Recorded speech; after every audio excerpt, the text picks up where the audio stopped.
দ্বিতীয় তিমোথী 3 অধ্যায় তার 2 পদ, সেখানে শেষ সময় মানুষ কেমন হবে সে সম্পর্কে বলা আছে। আসুন আমরা একবার দেখে নিই। সেখানে লেখা আছে, মানুষ তখন স্বার্থপর ও অর্থপ্রেমী হয়ে উঠবে। তারা গর্ব করবে, সবাইকে তুচ্ছ ও পরনিন্দা করবে। লোকে তাদের বাবা মার অবাধ্য হবে। তারা অকৃতজ্ঞ ও অধার্মিক হবে। আজকে আমি যে টপিকটা আপনাদের জন্য বেছে নিয়েছি তা হলো মানুষের সাথে শয়তানের প্রতারণা করার দুটি পদ্ধতি। শেষ সময় শয়তান অনেকভাবে চেষ্টা করবে যে মানুষকে ঈশ্বরের পথ থেকে দূরে সরানোর, কারণ এটাই হলো শয়তানের মূল লক্ষ্য। আজ আমি আপনাদের মধ্যে দুটি প্রধান কারণ দেখাবো বাইবেল থেকে, যে শয়তান সেই দুটি জিনিস নিয়ে আমাদেরকে ঈশ্বরের পথ থেকে সরানোর চেষ্টা করে। আসুন আমরা দেখে নিই। প্রথম যেটি হলো সেটি হলো আমাদের খাদ্য। কারণ যদি আপনি প্রথম করিন্থিয়ান তার 6 অধ্যায় 19 পদে দেখেন, তাহলে লেখা আছে যে আমাদের দেহ হলো ঈশ্বরের মন্দির। শয়তান খুব ভালো রকম জানে যদি আমরা সুস্থ থাকি তাহলে আমরা ঈশ্বরের গৌরব করব, আমরা ঈশ্বরকে ধন্যবাদ দেব। সেই জন্যে আমাদের খারাপ জীবনযাপনের মধ্যে দিয়ে যাতে আমরা অসুস্থ হয়ে যাই, শয়তান আমাদের সেই প্রলোভন সবসময় দেয়। বিশেষ করে আপনি যদি আদি পুস্তকে দেখেন, সেখানে আমরা দেখব যে সেই খাবারের কারণে কি হয়েছে, অবাধ্যতা, এবং অবাধ্যতার কারণে পাপ। ঠিক শেষ সময়েও শয়তান এটি একটি অস্ত্র হিসাবে ব্যবহার করবে, যে মানুষকে যদি অসুস্থ করতে পারে।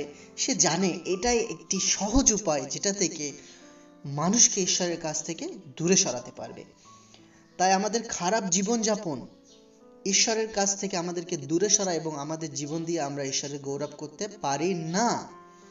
তাই বন্ধুরা, সেই সুযোগটি কখনো শয়তানকে দেবেন না, যে শয়তান আমাদের খাবার দাবার বা আনক্লিন যে ফুড, অশুচি যে খাবারগুলো, সেগুলো খাইয়ে আমাদের বডিকে নষ্ট করে দেয়, বা আমাদের যে লাইফস্টাইল আমরা ফলো করি, ঠিকঠাক সময় ঘুমায় না, আমাদের যে এক্সারসাইজ করা দরকার, আমাদের যে কাজবাজ করা দরকার, সব কিছু থেকে শয়তান আমাদেরকে দূরে সরায়। কারণ শয়তান চায় এ অসুস্থ হোক আর ঈশ্বরের কাছ থেকে দূরে সরে যায়।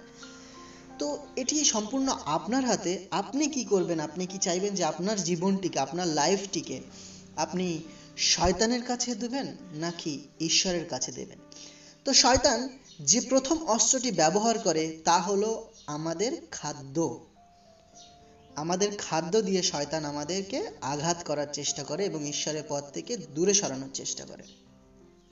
আসুন আমরা দ্বিতীয় যে অস্ত্র শয়তান ব্যবহার করে তা আমরা একবার দেখে নিই।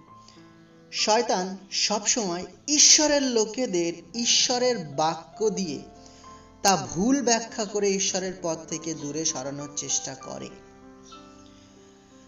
আপনাকে সবসময় মনে রাখতে হবে যে শয়তান আমাদের থেকে অনেক জ্ঞানী। সে পবিত্র শাস্ত্র, আদি পুস্তক থেকে প্রকাশিত বাক্য, সব কিছু তার মুখস্থ, A to Z সে জানে।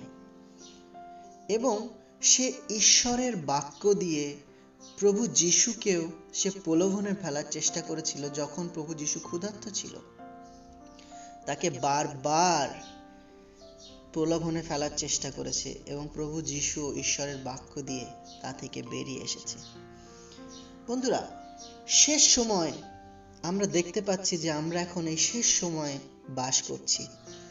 শেষ সময় বহু ভাববাদীরা আসবে এবং বহু লোক বহুভাবে আমাদেরকে বোঝানোর চেষ্টা করবে যে তুমি ভুল পথে আছো, তুমি যেখানে আছো সেটা ঠিক না, এবং ঈশ্বরের বাক্যকে ভুল বিশ্লেষণ করার চেষ্টা করবে। কারণ পবিত্র শাস্ত্র আমাদেরকে ঠিক তাই বলে। আসুন আমরা দেখি এজিকিয়েল তার 13 অধ্যায়ের 9 পদ। সেখানে কি লেখা আছে? প্রভু বললেন, যেসব ভাববাদী মিথ্যা দর্শন দেখছে ও মিথ্যা বলছে, আমি তাদের শাস্তি দেব। শুধু তাই নয়, আরো লেখা আছে, আমি তাদের আমার প্রজাদের মধ্য থেকে তুচ্ছ করব। ইসরায়েলের পরিবারের নামের তালিকায় তাদের নাম থাকবে না। ইসরায়েলের যে পরিবারের নামের তালিকা, সেই নামের তালিকায় তাদের নাম থাকবে না। এখানে ইসরায়েলের পরিবারের নামের তালিকা বলতে বোঝাচ্ছে যে স্বর্গেতে তারা যাবে না, বা সেই এতে খাতাতে তাদের নাম থাকবে না। তারা কখনো ইসরায়েল দেশে আসবে না। পবিত্র শাস্ত্র আমাদেরকে পরিষ্কার করে বলছে যে মিথ্যা ভাববাদীরা আমাদেরকে যা বোঝানোর চেষ্টা করে তাদের থেকে আমাদেরকে দূরে থাকতে হবে। কারণ পবিত্র শাস্ত্র আমাদেরকে তাই বলে। এবং কি লেখা আছে, তখন তোমরা জানবে আমি প্রভু এবং সদাপ্রভু। বন্ধুরা, এখানে পরিষ্কার করে আমাদেরকে ঈশ্বর তার আদেশ আমাদেরকে দিচ্ছে যে আমাদেরকে সতর্ক থাকতে হবে, কারণ শেষ সময়ে এগুলো হবে। শেষ সময়ে ঈশ্বরের নামে বহু লোক আমাদের কাছে আসবে এবং তা আমাদেরকে বোঝানোর চেষ্টা করবে, কিন্তু আমাদেরকে তা থেকে দূরে থাকতে হবে। শুধু তাই নয়, আমরা যদি জেরেমিয়া তার 23 অধ্যায় 16 পদ দেখি, সেখানে লেখা আছে, সর্বশক্তিমান প্রভু একথা বললেন, ভাববাদীরা যা বলছে তার দিকে তোমরা মন দিও না। লেখা আছে, তারা তোমাদের বোকা বানাতে চাইছে। এখানে পরিষ্কার করে লেখা আছে পবিত্র শাস্ত্রে, জেরেমিয়া তার 23 অধ্যায় 16 পদে, যে তারা আমাদের কি করতে চাইছে? বোকা বানাতে চাইছে। ওই ভাববাদীরা স্বপ্ন দর্শন সম্পর্কে কথা বলছে, কিন্তু তারা আমার কাছ থেকে কোনো দর্শন পায়নি। ওই স্বপ্ন দর্শনগুলো তাদের নিজেদের মনের স্বপ্ন দর্শন। তারা নিজেরা, আমি আপনাদেরকে কি বলেছি যে শয়তান কি চেষ্টা করবে? ঈশ্বরের বাক্যকে নিজের মতো করে পরিবর্তন করে, ভুল ব্যাখ্যা করে আমাদেরকে ঈশ্বরের পথ থেকে দূরে সরানোর চেষ্টা করবে। একটা জিনিস আপনাকে মনে রাখতে হবে, আমি আপনাদেরকে আগেই বলেছি যে ঈশ্বর আর শয়তান কখনো একসঙ্গে থাকতে পারে না।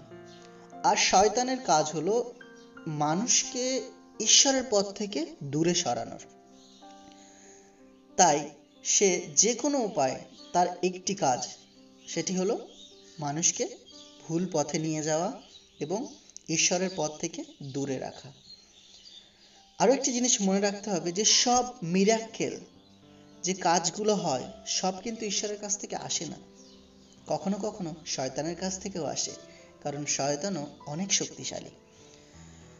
শয়তান কখনো আপনাকে এত সহজে ছেড়ে দেবে না যদি আপনি ঈশ্বরের পথে থাকেন।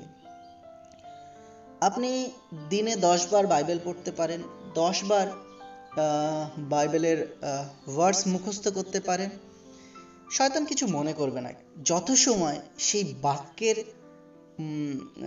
বাক্যের মতো করে আপনি আপনার জীবনকে চালাতে চাইবেন, তত সময় শয়তান শান্ত। কিন্তু যখনই আপনি ওইভাবে বাইবেল যেভাবে বলছে একদম সঠিকভাবে আপনি আপনার জীবন চালাতে চাইবেন, তখন শয়তানের একটু প্রবলেম আছে। কারণ শয়তান সে বাইবেলের সব কিছু জানে, A to Z, যেটা আমি আপনি হয়তো জানি না, সে সব কিছু জানে। এই জন্য আমাদেরকে দুটো জিনিস সবসময় মনে রাখতে হবে বন্ধুরা, যে শেষ দিবসে আমরা অলরেডি চলে এসেছি। আমরা সব কিছু দেখছি, যা বলছে পরিপূর্ণ হচ্ছে, যা ভবিষ্যৎবাণী ছিল তা সব কিছু হচ্ছে। আর সব থেকে কারণ যেটা হলো যে দুটো যে প্রধান অস্ত্র শয়তান শেষ দিবসে ব্যবহার করবে, যেটা আমি আপনাদেরকে বললাম, প্রথমটি হলো খাদ্য এবং দ্বিতীয়টি হলো ঈশ্বরের বাক্যর ভুল বিশ্লেষণ করে মানুষকে ঈশ্বরের পথ থেকে দূরে সরিয়ে নিয়ে যাবে। শুধু তাই না, আপনি যদি মথিউ তার 24 অধ্যায় দেখেন, সেখানে আপনি দেখতে পারেন যে শেষ দিবসে ফলস প্রফেট অনেক আসবে। এবং আপনি আরো পড়তে পারেন 2 তিমোথী তার 4 অধ্যায় 3 থেকে 2 পদ। আপনি পড়তে পারেন প্রথম জন তার 4 অধ্যায় 1 থেকে 16 পদ। আপনি সেখানে পরিষ্কারভাবে দেখতে পাবেন এবং আমাদের কি করা উচিত এবং কি না করা উচিত। তাই বন্ধুরা, শয়তানকে সেই সুযোগ দেবেন না যে ও আপনাকে ঈশ্বরের পথ থেকে দূরে সরিয়ে নিয়ে যায়। আসুন আমাদের স্বাস্থ্যকে, আমাদের যে হেলথ, সেটা আমরাই টেক কেয়ার করি।